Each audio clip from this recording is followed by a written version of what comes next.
ಬೆಂಗಳೂರದೊಂದು ಪರಿಸ್ಥಿತಿ ದುರಂತ.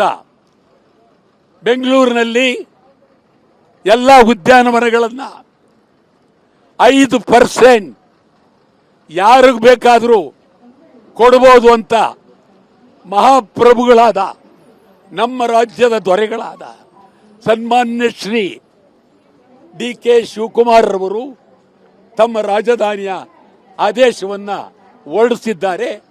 ರಾಜರವರು ನಾವು ಪ್ರಜೆಗಳು, ಇದು ರಾಜರ ಕಾಲ, ಆ ಪ್ರಜೆಗಳು ನಾವು ರಾಜರು ಹೇಳ್ದಂಗೆ ಕೇಳಬೇಕಾದ ಪರಿಸ್ಥಿತಿ. ಸ್ವಾತಂತ್ರ್ಯ ಇಲ್ಲ, ಪ್ರಜಾಪ್ರಭುತ್ವ ಇಲ್ಲ. ಈಗೇನಿದ್ರು ಇದೊಂಥರ ಈ ಸ್ವಾತಂತ್ರ್ಯ ರೌಡಿಸಮ್ ಅನ್ನೋ ರೀತಿ ನಡೀತಾ ಇದೆ, ಒಳ್ಳೆಯದಲ್ಲ. ಯಾವುದೇ ಕಾರಣಕ್ಕೂ ಉದ್ಯಾನವನಗಳನ್ನು ಒಂದು ಅಂಗ್ಲ ಬಿಟ್ಕೊಡೋಕೆ ಕೂಡ್ದು ನಾನು ಮುಂದಿನ ವಾರದಿಂದ ಎಲ್ಲ ಬೆಳಗ್ಗೆ ಉದ್ಯಾನವನಗಳಿಗೆ ಹೋಗ್ತೀನಿ. ಧೈರ್ಯವಾಗಿರ್ಬೇಕು ಹೇಳ್ತೀನಿ. ಕನ್ನಡಿಗರು ಧೈರ್ಯ ಇರಬೇಕು. ಬೆಂಗಳೂರಿನಲ್ಲಿ ಕನ್ನಡಿಗರು ಬರೀ ಮನೆಯಲ್ಲಿ ಮಲಿಕೊಳ್ಳೋಕ್ಕಲ್ಲ, ಎಚ್ಚರ. ಕನ್ನಡಿಗರೇ ಬೀದಿಗೆ ಬನ್ನಿ. ಇವತ್ತು ಬೆಳಿಗ್ಗೆ ಹಿಂದಿಯವರು ಕನ್ನಡಿಗರನ್ನ ಹೊಡೆದಿದ್ದಾರೆ.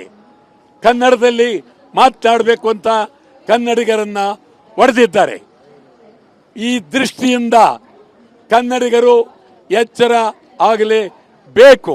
ಅದಕ್ಕಾಗಿ ಪಾರ್ಲಿಮೆಂಟ್ ಸದಸ್ಯರನ್ನ ನಾವು ಆಯ್ಕೆ ಮಾಡಿದ್ದೇವೆ. ಪಾರ್ಲಿಮೆಂಟ್ ಸದಸ್ಯರು ವಿಫಲರಾಗಿದ್ದಾರೆ. ಆದ್ದರಿಂದ ಅವರನ್ನು ಈಗ ಬಹಿರಂಗವಾಗಿ ಹರಾಜಾಗ್ತೀವಿ. ಬೆಂಗಳೂರದೊಂದು ಪರಿಸ್ಥಿತಿ ದುರಂತ.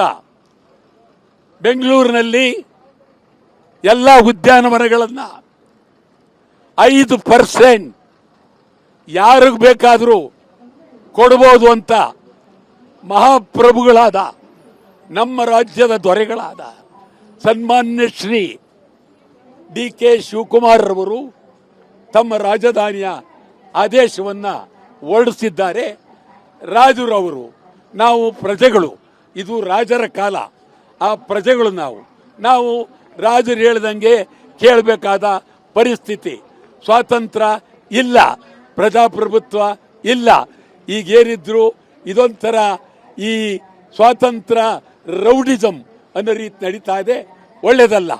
ಯಾವುದೇ ಕಾರಣಕ್ಕೂ ಉದ್ಯಾನವನಗಳನ್ನು ಒಂದು ಅಂಗ್ಲ ಬಿಟ್ಕೊಡೋಕೆ ಕೂಡ್ದು ನಾನು ಮುಂದಿನ ವಾರದಿಂದ ಎಲ್ಲ ಬೆಳಗ್ಗೆ ಉದ್ಯಾನವನಗಳಿಗೆ ಹೋಗ್ತೀನಿ.